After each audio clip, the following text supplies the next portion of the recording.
TV देख रहे हैं आप। आपके साथ मैं हूं प्राची पाराशर। विजय चौक से राजधर्म का स्पेशल एडिशन लेकर हाजिर हूं मैं।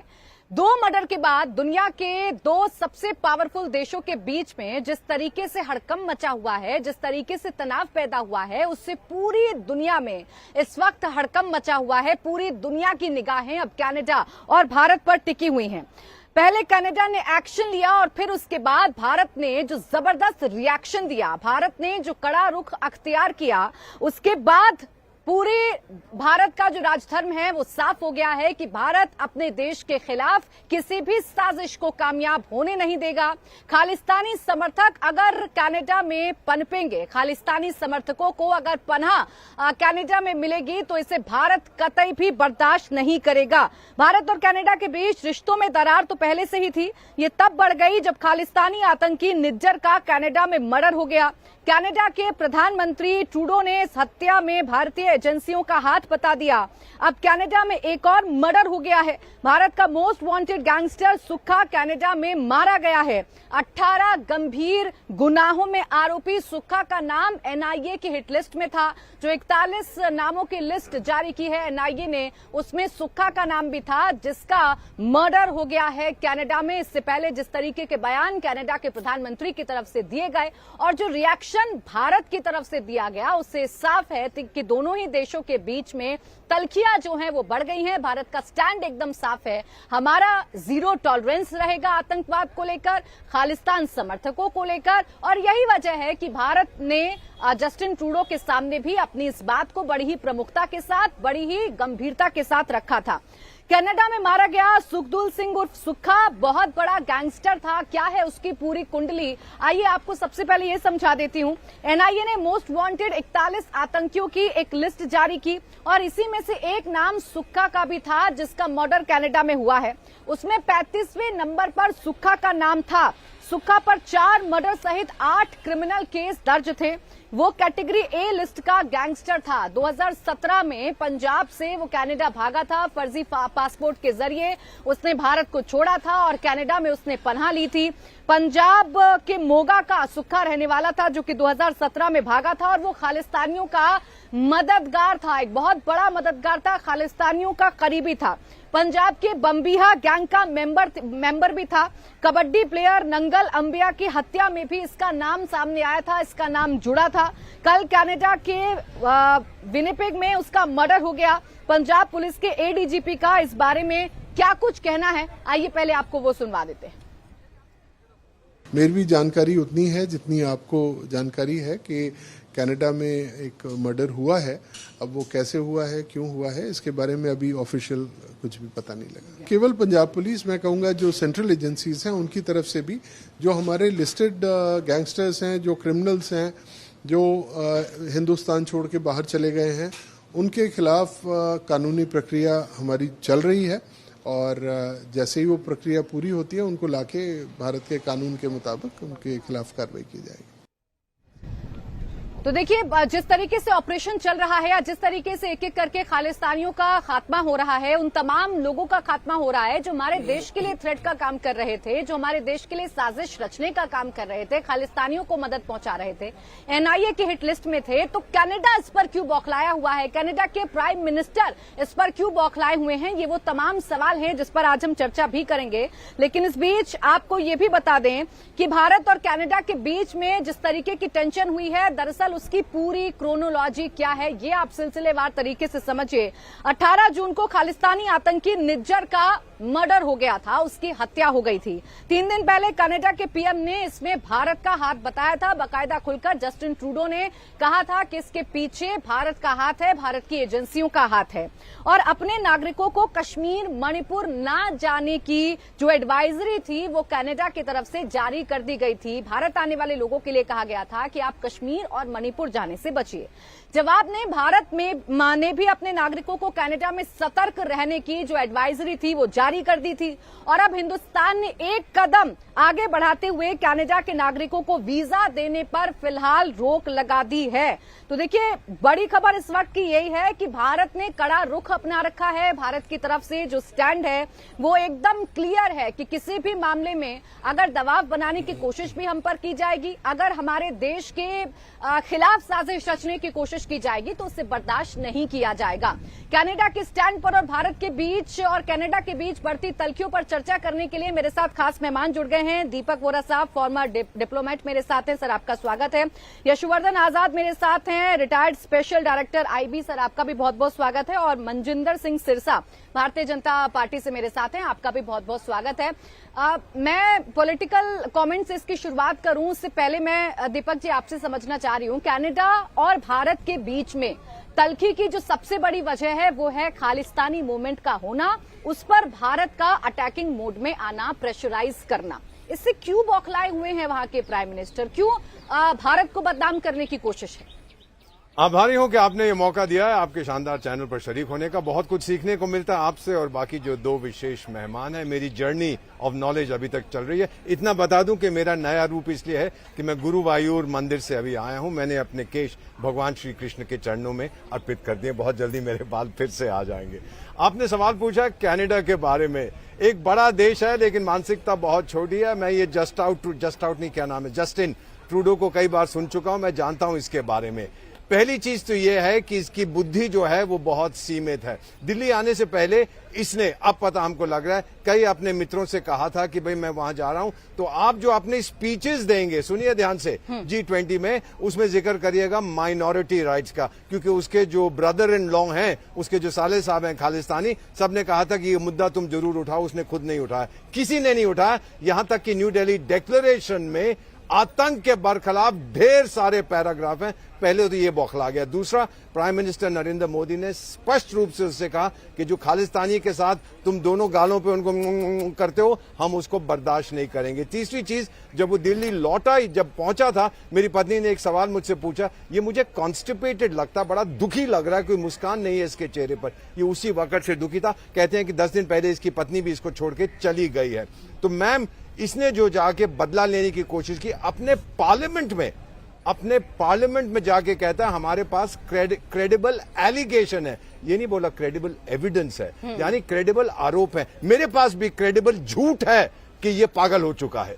क्रेडिबल झूठ क्या मतलब होता है, मैंने पहली बार अपनी जिंदगी में सुना। दूसरी चीज, इसके राजदूत गए, साउथ ब्लॉक में बुलाया गया और उनको बता दिया गया 4 मिनट के अंदर कि हम भी एक व्यक्ति को निकाल रहे हैं। गुस्से से जलता हुआ बाहर आया, अपनी गाड़ी का दरवाजा बंद कर दिया उसने एक रिपोर्टर के माइक्रोफोन पे। मैम, मैं डिप्लोमेट हूं, 50 साल हो गए एंड काउंटिंग। हम लोग ऐसा नहीं करते, हमारी ट्रेनिंग होती है शांत रहने की। लेकिन सुना है कि इनके राजदूत यहाँ, उसको कहा गया आप तो गोरे हैं और ये ब्राउन लोग डरते हैं आपसे, फिक्र मत करो। अब उसको ये सबक मिल गया है। बस एक चीज बताना चाहता हूं, ट्रूडो साहब ने अपने रिश्तेदारी, अपनी रिलेशनशिप रूस के साथ खराब कर लिए, गाली देता है पुतिन को। अमेरिका के साथ खराब कर ली, डोनाल्ड ट्रंप का मजाक उड़ाता था।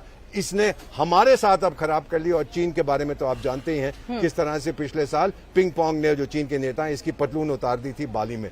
तो अब ये फंस गया है और अब माफी मांगना सबसे बड़ी और आसान चीज है, लेकिन कह रहा है अब हमको ज्यादा गुस्से नहीं होना चाहिए, अब हमको दोस्ती कर ले, शांत हो जाना चाहिए। तो टाइगर, ये सब कुछ कहने की जरूरत क्या थी? अगर तुझे डिप्लोमेसी नहीं आती, हमारा एक बहुत अच्छा फॉरेन सर्विस इंस्टीट्यूट है, मैं उसका पहला डायरेक्टर था। आइए हम आपको थोड़ी ट्रेनिंग देंगे इंटरनेशनल रिलेशंस कैसे किए जाते हैं। Canada is in trouble and Trudeau has to go. ठीक है मनजिंदर जी, किस तरीके का दबाव सरकार की तरफ से बनाया जा रहा है? क्योंकि देश तो यही जानना चाहता है कि अगर एक देश, कनाडा के पीएम खड़े होकर ये कह रहे हैं अपने संसद के अंदर कि भारत की तरफ से यहाँ पर हत्या की गई है निज्जर की, उसमें भारत का हाथ हो सकता है, वो ऐसे एलिगेशन लगा रहा है, तो ऐसे में भारत ने क्या कदम उठाए हैं? भारत किस तरीके से इसका जवाब दे रहा है? क्या मुंहतोड़ जवाब देने की तैयारी भारत की है? देखिए, पहले तो मैं ये कहना चाहता हूं कि जो जस्टिन ट्रूडो ने यहाँ पे किया, पार्लियामेंट में जाकर ये बोलना, एक प्रधानमंत्री द्वारा, कोई लीडर ऑफ अपोजिशन बोल रहा हो, कोई मेंबर पार्लियामेंट बोल रहा हो, चलता है। लेकिन वहां का प्राइम मिनिस्टर, जिसके पास सारा कानून कायदा, सारी एजेंसीज हैं, वो कहे कि हमें ऐसा शक है कि इंडियन एजेंसीज जो है इसके कत्ल में इन्वॉल्व हैं। मुझे लगता है कि सबसे बड़ी शर्मनाक स्टेटमेंट उनकी ये थी कि मुझे ऐसा शक है। जब तक आपको खुद को शक है तो उसकी बात पार्लियामेंट में कहां लेके आ रहे हैं? आपके पास कुछ एविडेंस होता, आप कुछ बताते कि फला आदमी के माध्यम से, और बताने से पहले उस आदमी को अरेस्ट करते। ये मर्डर करने वाले लोग हमने अरेस्ट कर लिए। आप अपने वहां पे लॉ एंड ऑर्डर नहीं संभाल पाए, दुनिया भर में आपका मजाक उड़ रहा है। G20 में जिस तरह के सारे देशों ने इनसे पहले भी बताया कि कैसे कॉर्नर किया उनको, और वहां का मीडिया उनकी ऑलमोस्ट पतलून उतार रहा था। ऐसे में उनको अपनी जान छुड़वाने के लिए उन्होंने एक ऐसा वाइल्ड कार्ड खेला, मुझे लगता है कि रिस्क लिया कि शायद ये करने से सारा दबाव हट जाएगा मेरे से और माहौल बदल जाएगा। लेकिन आज सुक्खा कालवा का ये जो आज मर्डर हुआ है, बड़ा स्पष्ट है वहां गैंगस्टर्स की लड़ाई चल रही है। वो गैंगस्टर्स जो पंजाब के लोगों को धमकियां देते हैं, देश में लोगों को पैसा कट, और उनकी आपसी लड़ाइयां हैं बाद में कि ये कब्जा मेरा है, ये टेरिटरी मेरी है, इसके ऊपर मेरा है, उसके चलते लड़ाइयां हो रही हैं और वहां पे एक दूसरे को मारा जा रहा है। उसको भारत के साथ जोड़कर देखना, इससे बड़ी शर्मनाक घटना नहीं हो सकती कि प्रधानमंत्री बिना किसी क्रेडिबल एविडेंस की इतनी बड़ी बात कहें, और बात कहने के शाम होते होते उस बात से मुकर जाएं और ये कहें कि नहीं हमारा मतलब आपको एजिटेट करना नहीं था, हमारा मतलब आप देखिए वहां के लोग भी क्यूबेक को लेकर लड़ रहे हैं। क्या भारत ने कभी किया है कि कैनेडियन एम्बेसी के बाहर क्यूबेक का हम वहां पे धरने प्रदर्शन कराएं? यहाँ पे प्रधानमंत्री आए थे, क्यूबेक को लेकर कनाडा का झंडा जलाने का काम करें? नहीं, हमारा भारत देश जो है वो डिप्लोमेसी में भी बिलीव करता है और सबकी अपनी ऑटोनॉमी जो है, सबकी अपने खुद मुख्तियारी जो है, हम उसमें किसी में इंटरवीन नहीं करते। ये बड़ी दुख की बात है। और जो मैं आपको एक विशेष तौर पर इसमें इसकी जानकारी जरूर देना चाहता हूं, वहां पर बैठकर कल जिस तरह से गुरपतवंत सिंह पन्नू, जो कि केवल और केवल ISI का एजेंट है, पैसे लेता और उसका कोई काम नहीं है, कोई उसका दूसरा आदमी नहीं है, अकेला आदमी है, पैसे लेता और गालियां निकालता है, उसको तुम लोग वो कहे कि यहाँ के हिंदू छोड़ दें, मुल्क छोड़कर चले जाएं कनाडा, इससे एक बड़ा स्पष्ट है कि हिंदू सिखों को एक साइडलाइन करने की साजिश है और जिसका बहुत बड़ा नुकसान पूरी दुनिया में सिखों को हो सकता है और हमें इस्तेमाल किया गया है जिस तरह से, उसकी तरफ से बड़ा दुखदायी है। मुझे लगता है भारत ने जो स्टैंड लिया है बड़ा, आज देखिए भारत की स्थिति क्या है, मैं देश के लोगों को भी बताना चाहता हूं आपके भारत की स्थिति ये है।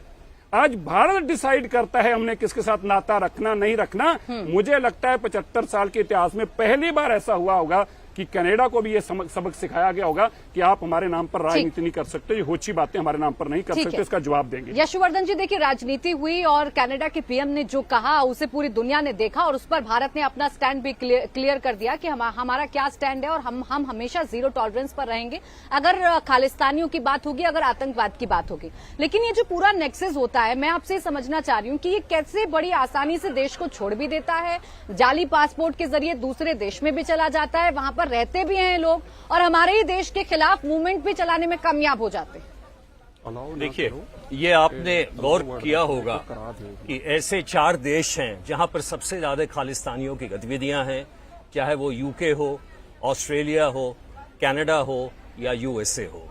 और जहां तक निजर का सवाल है या ये सूखा का सवाल है, दोनों ये रेफ्यूजी स्टेटस पे भाग के वहां पे गए थे।